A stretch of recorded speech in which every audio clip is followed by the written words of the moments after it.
Os feudos se formaram depois das quedas dos impérios. Olha, veja, feudo, você está falando da Idade Média Europeia. Na Idade Média Europeia, a estrutura do feudo já estava baseada antes de cair um e único império, se chama Império Romano, tá certo? Antes de existir o Império, você já tinha uma estrutura progenitora dos feudos da Idade Média. Você pode dizer, usando os termos daquele lixo imundo das escolas da Análise, você tem que entender a história como processos de longa duração. Então, antes mesmo de você não ter Estado mais, e aí você ter feudos e feudos que vão ter sua própria moeda e sua própria... Antes disso acontecer, Roma fazia uma coisa padrão, que é o seguinte: em vez de eu conquisto um território lá longe, eu vou ficar mandando exército para lá? Exército não serve para nada. Se você deixa os exércitos lá, todo dia que eu mantenho 1.000 homens lá, é 1.000 cabeças que eu tenho que alimentar às custas do exército. Não é isso? Então, ao invés de fazer isso, a Roma inventou uma estrutura que, em latim, e eles inventam a palavra, se chama colônia.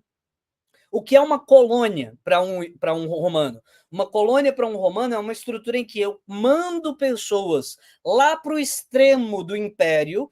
São pessoas pobres, provavelmente da própria cidade de Roma, mas com certeza do continente italiano.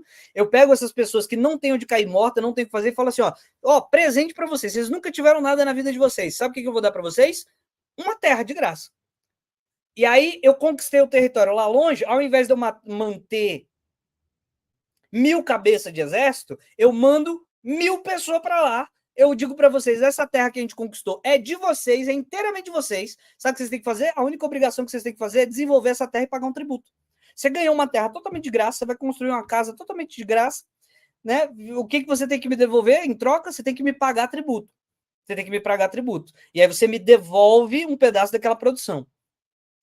Beleza. Agora imagina, você manda uns caras lá pro cafundéu do Judas, do Império Romano, lá longe, onde um vento faz a curva.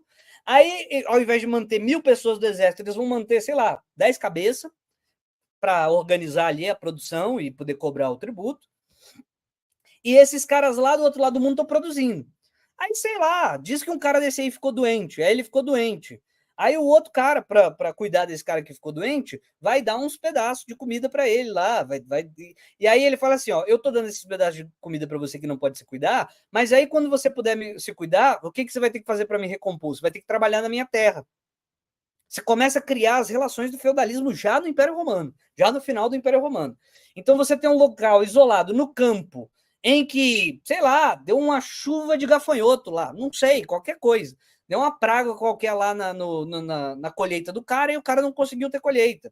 Aí o que o camarada vai fazer quando ele não conseguir ter colheita? Ou seja, qualquer problema na produção do cara, se ele não prosperou na produção e ele perde a terra dele, ele não tem condição de manter a terra dele, o que ele vai fazer? Ele vai virar o servo entrando em outra terra. É um contrato que se faz: olha, eu não tenho absolutamente merda nenhuma. Aí eu entro na terra sua, que você tem a produção, na condição de que metade daquilo que você produz é meu. Se você tiver um outro filho, aí você vai ter que me pagar mais. Se você perdeu as suas ferramentas, quer usar as minhas, eu empresto, mas aí é mais um pedaço de tributo que você tem que me pagar. Além desse pedaço de terra onde você produz para você e tem que me dar dinheiro, aos sábados você vai produzir na minha terra. Isso já é a formação da relação feudal. Então, a formação da relação feudal não é assim: cai Roma e aí feudo no outro dia. É um processo que, inclusive, começa antes. Tá bom?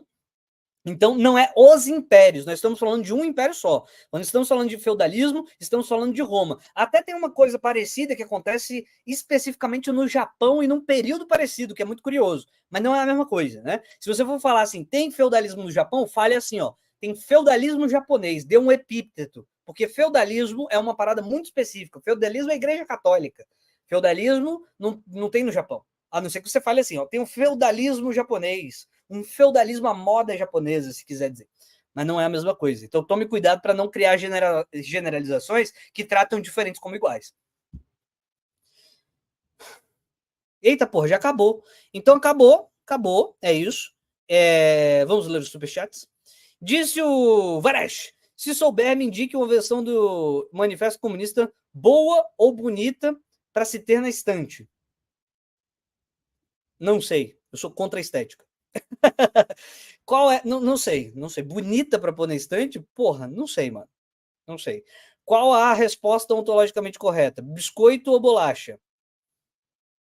A resposta ontologicamente correta a essa pergunta é: não seja de São Paulo nem do Rio de Janeiro, porque você vai se tornar igual o Mr. Drumsdoob. Pare, na verdade, não é uma resposta ontológica, é uma resposta existencial.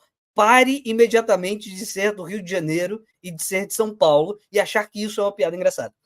Novo membro, Francisco, se você quiser entrar no meu grupo, você me manda uma mensagem no e-mail, eu vou dizer oi, você vai dizer oi. Aí eu vou dizer, me manda seu WhatsApp, aí você vai dizer, toma meu WhatsApp, eu vou falar, te coloco no grupo agora.